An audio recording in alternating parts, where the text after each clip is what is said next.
পাহাড়ে ঘুরতে গেলেই প্রত্যেকের মনে টানে টয় ট্রেন। একটু টয় ট্রেনে না চাপলে কি হয়? শীতের আমেজ, তার মধ্যে টয় ট্রেন একেবারে সোনায় সোহাগা।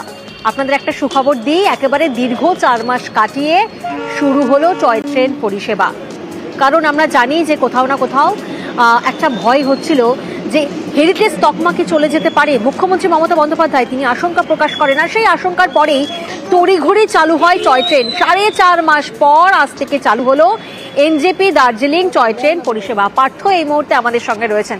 পার্থ, একেবারে 4.5 মাস পর টয় ট্রেন পরিষেবা শুরু হলো, কতটা খুশি পর্যটকরা?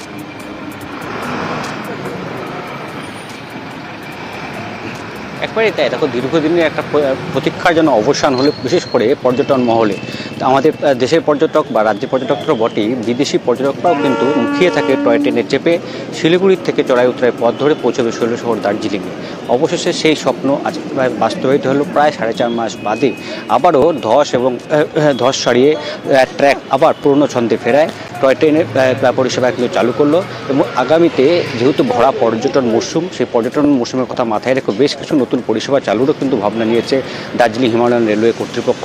আজ 4.5 মাস বাদে 35 জন পর্যটককে নিয়ে কিন্তু এনজেপি থেকে ট্রেন রওনা হয় দার্জিলিংয়ের পথে। তবে মাঝপথে কিছুটা যান্ত্রিক ত্রুটির জন্য কিন্তু বেশ কয়েক ঘন্টা পরে পৌঁছায় দার্জিলিংয়ের টয় ট্রেন। সেইভাবে কিছুটা ক্ষুব্ধ হলেও পর্যটকরা কিন্তু যার খুশি। বিশেষ করে উত্তরের পর্যটন মহলে এই ভরা পর্যটন মরশুমে অবশ্যই এটা একটা বড় উপহার, এবং যাতে পরিষেবা স্বাভাবিক থাকে এবং ফি বছরে অর্থাৎ বর্ষাকালে যাতে ধসের ক্ষতিগ্রস্ত না হয় রেল ট্র্যাক। ক্রিসমাসের আগে বড় উপহার পার্থ, বোঝাই যাচ্ছে।